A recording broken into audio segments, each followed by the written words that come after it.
Good evening. Tonight we're going to talk about rejection in multi-level marketing because you have to be able to face that in order to thrive in this industry. And multi-level marketers, seasoned ones and successful ones, love the word no because we know that no means no in every scenario on the planet except multi-level marketing. In multi-level marketing, 8 times out of 10, no actually means not yet. And I've heard, the MLM masters talk about this, but I've now been doing this over a year. And at executive level, I've heard my share of no's. And I've had many, many, many no's turn into yeses months later, and people that have said they'd never be interested actually even reach out to me for business building conversations over a year later. So never worry about hearing the word no. And as a matter of fact, Eric Worre, if you want to get past rejection, you've got to listen to Eric Worre talk, Worre. Check him out on YouTube. But he also has a program, boot camp, called Go for No. That's how serious he is about it. So the way he looks at it is, again, it's reverse engineering. And you'll hear me use that word a lot because it actually does work when you're goal planning. So what Eric Worre suggests is if you want to enroll, let's say, 5 people, you have to learn the statistics, which he will tell you, he has them all, of how many times you're going to hear the word no before you hear yes on average. So then you'll know that if you want, your 3 enrollees, maybe you'll have to talk to 18 people in order to enroll 3. So when you realize that, wow, for every 3 I want to enroll, I have to hear no 18 times, that suddenly takes the pressure off. And seeing no or hearing no suddenly is not so painful because now you expect it and you know that the vast majority are going to say no to you, and it doesn't matter because all you need is that one to say yes. And out of, again, the 50 people you might enroll in 1 year, all you need is 3 or 4 to become business builders, and man, you're skyrocketing, right? So take the pressure off. That's the first thing I want to say. Take the pressure off.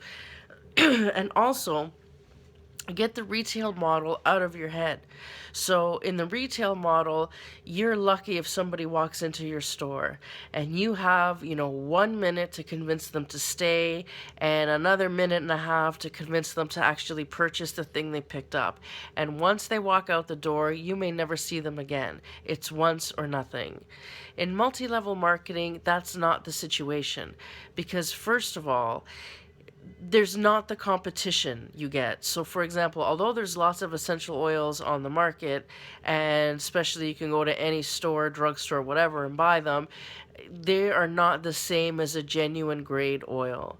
And that's what will automatically have people turn to you if that's what you're selling. That's, in my case, that's my product. But this will apply to anything you sell in multi-level marketing because most times it's a very superior or unique product you won't find anywhere else. And that's what gives you the competitive advantage and why you don't need to be paranoid that they're going to sign up with a different company because eventually they're going to realize that you have the real deal where everybody else maybe doesn't.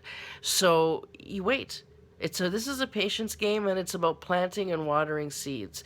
So and the other thing to know is if you know it's going to take on average 4 months, 4 months of you talking to somebody back and forth and answering questions before they spring on your product, then suddenly the pressure's off to convince them the first time you see them, right?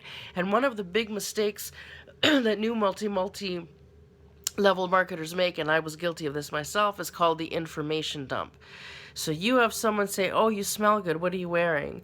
And all of a sudden you dump a 101 on them and they walk out with molecular knowledge of essential oils, and then you overwhelm them, and that will then intimidate them from the product, right? And then they feel like, "Shit, I wish I didn't ask. She tried to push it on me right away."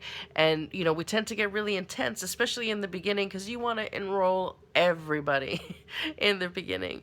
So every time you talk to somebody, you see it as an opportunity to have an enrollment or a sale, and you get really gung-ho about it. Unfortunately, that excitement to the other person is often perceived as being pushy or desperate and will often counter it's counterintuitive to what you're trying to accomplish. So you'd better off, and Richard Bliss Brooke, he's the video to watch. So he'll teach you how to be suave about it, so that you're not annoying about it, and you give it time. You plant the seed, and then when they're interested, they'll come back for more. And when they come back for more, and as long as you're constantly recruiting and you're constantly working on stuff and sharing your opportunity, 4 months down the road, you're going to be constantly enrolling people because you've been working on people all this time. So take the pressure off for the first 4 months to say, I have to enroll a ton of people. Your focus should be, I have to expose a lot of people to my opportunity. Don't worry about making the sale. Worry about exposing it to as many people as possible and getting as polished as possible when you're giving your presentation, and becoming fine-tuned. And then as you continue these conversations, you'll enroll people because they'll trust you, and you won't come off as you're just trying to make a buck off me, right? It'll be, wow, she's the one to go to when I know about this specific product. For me, it happens to be essential oils. So now that I talk about essential oils so much, when my friends go around and everything else they've tried doesn't work, or their doctor mentions, have you tried essential oils? They remember, oh, that's Daniela. Daniela's into oils, and they'll come to me, and I'm always available for them at that point.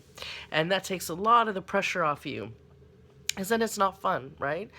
And yeah, I guess that's the big thing.